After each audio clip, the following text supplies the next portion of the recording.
ମିଛ ସମସ୍ତଙ୍କର ପ୍ରିୟ। ଏହା ଅଲଗା କଥା କି କେହି ଏହାକୁ ମାନନ୍ତି ନାହିଁ, କାରଣ ସତ କହିବାର ଏବଂ ସତ ଶୁଣିବାର ସତ୍ସାହସ ସମସ୍ତଙ୍କ ପାଖରେ ନାହିଁ। ପ୍ରେମ ନା ଦୟାରେ ମିଳିଥାଏ, ନା ତାକୁ ଯୁଦ୍ଧରେ ଜିତାଯାଏ। ପ୍ରେମ ତ ବାସ୍ ପ୍ରେମରେ ମିଳିଥାଏ। ସେଥିପାଇଁ କାହା ପଛରେ ପଡ଼ି ନିଜକୁ ନଷ୍ଟ କର ନାହିଁ। ଯଦି ପ୍ରେମ ତାଙ୍କ ମନରେ ବି ଥାଏ, ତେବେ ସେହି ପ୍ରେମ କେବଳ ତୁମର ହିଁ ହେବ। ସମ୍ମାନ କି ପ୍ରତିଷ୍ଠା ଏମିତି ମିଳିଯାଏନି, ସେହିଭଳି କାମ କରିବାକୁ ପଡ଼ିଥାଏ। ସେହିପରି ସୌଭାଗ୍ୟ ଏମିତି ମିଳିଯାଏନି, ତା ପାଇଁ ନିଜ ଭାଗ୍ୟକୁ ନିଜେ ଗଢ଼ିବାକୁ ପଡ଼ିଥାଏ। ଦୂରେଇ ଯାଅ ଏମିତି ବନ୍ଧୁଠାରୁ ଯିଏ କେବଳ ସ୍ୱାର୍ଥ ପଡ଼ିଲେ ମନେ ପକାନ୍ତି, ପୁଣି ସ୍ୱାର୍ଥ ସରିଗଲେ ଏମିତି ଅଲଗା କରନ୍ତି ଯେମିତି ଘିଅରୁ ମାଛିକୁ ଅଲଗା କରାଯାଏ। ଅଶାଳୀନ ଅଭଦ୍ର ମଣିଷଙ୍କ ସହ କେବେ ଲଢ଼ିବା ଉଚିତ ନୁହେଁ। ଆଉ ଯଦି କେବେ ତାଙ୍କ ସହ ମୁହାଁମୁହିଁ ହୋଇଯାଏ, ସେଠାରେ ହାରିଯିବା ହିଁ ଉଚିତ ହୋଇଥାଏ। କାରଣ ଆପଣ ଯେତେ ଭଦ୍ରାମୀ ଦେଖାଇବେ ସେତେ ଅପଦସ୍ଥ ହେବେ। କାରଣ ଆପଣ ଯେତେ ଜୋରରେ ଚିତ୍କାର କଲେ ମଧ୍ୟ କୁକୁର ଭଳି ଭଲ ଭୋକି ପାରିବେ ନାହିଁ। କୁକୁରର ଯେପରି ଭୋକିବାର କୌଣସି ସ୍ଥାନ କାଳର ଜ୍ଞାନ ନଥାଏ, ସେହିପରି ଅଭଦ୍ର ମଣିଷମାନଙ୍କର ଝଗଡ଼ା କରିବାର କୌଣସି ସ୍ଥାନ କାଳ ନଥାଏ। କୌଣସି ଗରିବ କି ଅସହାୟ ମଣିଷଙ୍କୁ ସାହାଯ୍ୟ କରିପାରି କୁଣ୍ଠାବୋଧ କରନ୍ତୁ ନାହିଁ। ହୋଇପାରେ ଭଗବାନ ଆପଣଙ୍କ ସାହାଯ୍ୟରେ ତାଙ୍କୁ ସହାୟ ହେଉଛନ୍ତି। ଆବଶ୍ୟକ ମୁତାବକ ସାହାଯ୍ୟ କରନ୍ତୁ। ଏତେ ନୁହେଁ କି କେହି ଆପଣଙ୍କ ଭଲ ଗୁଣର ଫାଇଦା ଉଠାଇବାକୁ ଲାଗିବ। ସର୍ବଦା ନିଜକୁ କୌଣସି ନା କୌଣସି କର୍ମରେ ବ୍ୟସ୍ତ ରଖନ୍ତୁ। ନିଜକୁ ଯେତେ କର୍ମଚଞ୍ଚଳ ରଖିବେ, ଜୀବନରେ ଦୁଃଖ ସେତେ କମ୍ ରହିବ। କେବେ ସୁଖରେ ବିଭୋର ହୋଇଯାଆନ୍ତୁ ନାହିଁ କି ଦୁଃଖରେ ଅଧୀର ହୋଇଯାଆନ୍ତୁ ନାହିଁ, କାରଣ ସମୟ ପରିବର୍ତ୍ତନଶୀଳ। ଭଲ ସମୟ ତ କେବଳ ଖୁସି ଦେଇଯାଏ, କିନ୍ତୁ ଖରାପ ସମୟ ଅନେକ ଶିକ୍ଷା ଦେଇଯାଏ। ଭିଡ଼ ଭିତରେ ଏକା ରହିବା ଶିଖାଏ, ଧୈର୍ଯ୍ୟଶୀଳ ଏବଂ ସାହସୀ ହେବାକୁ ପ୍ରେରଣା ଦିଏ। ଜୀବନର ମାନେ କ'ଣ ବୁଝେଇ ଦିଏ, ପ୍ରତିକୂଳ ପରିସ୍ଥିତିରେ ବଞ୍ଚିବା ଶିଖେଇ ଦିଏ। ମନକୁ ଶକ୍ତିଶାଳୀ କରି ମୁହଁକୁ ହସିବା ଶିଖେଇ ଦିଏ। ଭଲ ସମୟରେ ତ ସମସ୍ତେ ନିଜର ଲାଗନ୍ତି, କିନ୍ତୁ ପ୍ରକୃତରେ ନିଜର କିଏ ତାହା କେବଳ ଖରାପ ସମୟ ଚିହ୍ନେଇ ଦିଏ। ଯିଏ ଦୁଃଖରେ ବି ହସୁଛି, ସିଏ କଷ୍ଟର ମୂଲ୍ୟ ଜାଣିଥିବ। ଯିଏ ଥକି ନ ପଡ଼ି ଚାଲୁଛି, ତା ପାଦ ବି କ୍ଷତାକ୍ତ ହୋଇଥିବ। ବିନା ସଂଘର୍ଷରେ କାହାର ଭାଗ୍ୟ ଚମକେ ନାହିଁ। ଯେମିତି ସଳିତା ନ ଜଳିବା ପର୍ଯ୍ୟନ୍ତ ତାହା ଦୀପ କୁହାଯାଏନି। ଉଦାସ ହେବା ପାଇଁ ସମ୍ପୂର୍ଣ୍ଣ ବୟସ ପଡ଼ିଛି। ନଜର ଉଠେଇକି ତ ଦେଖ, ସାମ୍ନାରେ ଜୀବନ ଛିଡ଼ା ହୋଇଛି। ଓଠରୁ ହସକୁ ଯିବାକୁ ଦିଅ ନାହିଁ, କାରଣ ଆପଣଙ୍କ ହସ ପଛରେ ସାରା ଦୁନିଆ ପଡ଼ିଛି। ଏଠି ସମସ୍ତେ ମଣିଷ, ଫରକ ମାତ୍ର ଏତିକି, କାହା ପାଖରେ ଧନର ଅହଙ୍କାର ଅଛି ତ କାହା ପାଖରେ ମାନବିକତାର ମୂଲ୍ୟବୋଧ ଅଛି। ଜୀବନ ରାସ୍ତାରେ ସାଥୀ ଅନେକ ମିଳନ୍ତି, ଫରକ ମାତ୍ର ଏତିକି, କେହି ଦିଗ ବଦଳେଇ ଚାଲିଯାଆନ୍ତି ତ ଆଉ କେହି ଆମ ପାଇଁ ଦିଗ୍ଦର୍ଶନ ପାଲଟି ଯାଆନ୍ତି।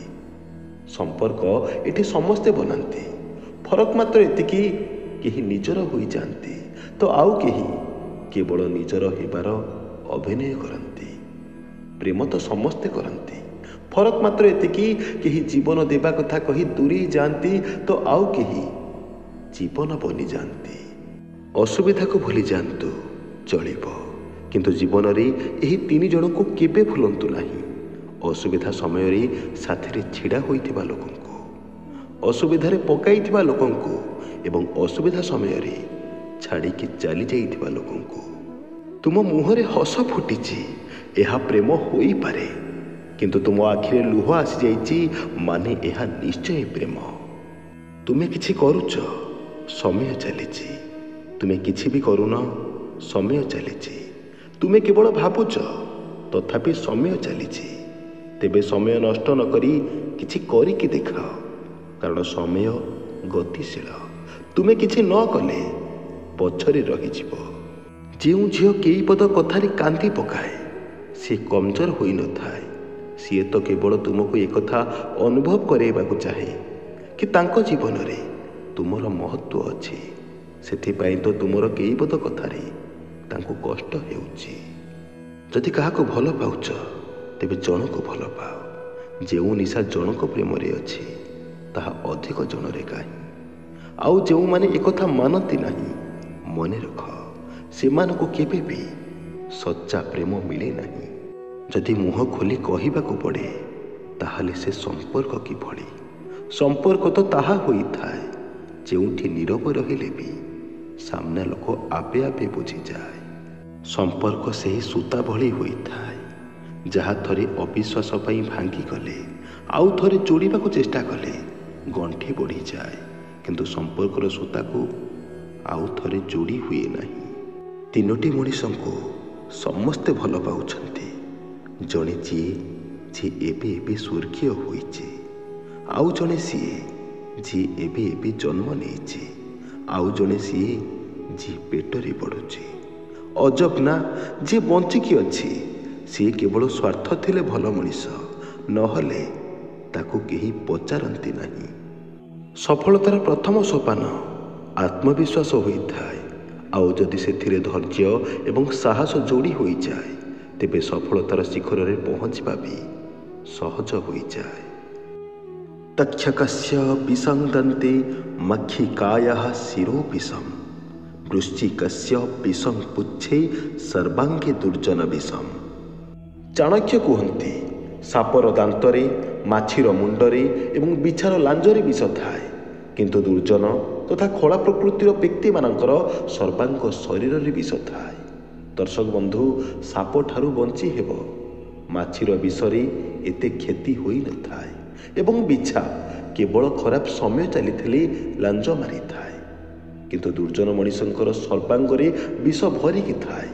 ଏମାନଙ୍କ ଠାରୁ ଦୂରେଇ ରୁହନ୍ତୁ, କାରଣ ଏମାନଙ୍କ ସହ ମିତ୍ରତା ଅର୍ଥାତ୍ ଜୀବନକୁ ବିଷମୟ କରିଦେବା ସହ ସମାନ। ସମ୍ପର୍କ ହୃଦୟରୁ ହୋଇଥାଏ, ଅଧିକ କଥାରେ ନୁହେଁ, କାରଣ କିଛି ସମ୍ପର୍କ ଅଧିକ କଥାରେ ଭାଙ୍ଗିଯାଏ, ଆଉ କିଛି ସମ୍ପର୍କ କିଛି ନ କହି ମଧ୍ୟ ଅତି ନିଜର ହୋଇଯାଏ। ମଣିଷ ନିଜ ପରିସ୍ଥିତି ଏବଂ ନିଜ ସ୍ୱାର୍ଥ ହିସାବରେ କାର୍ଯ୍ୟ କରିଥାଏ। ଯେମିତି ଚାରେ ମାଛି ପଡ଼ିଲେ ମଣିଷ ଚାକୁ ଫିଙ୍ଗିଦିଏ, ଯଦି ଗୁଆ ଘିଅରେ ମାଛି ପଡ଼ିଯାଏ ତେବେ ମଣିଷ ମାଛିକୁ କାଢ଼ି ଫିଙ୍ଗିଦିଏ।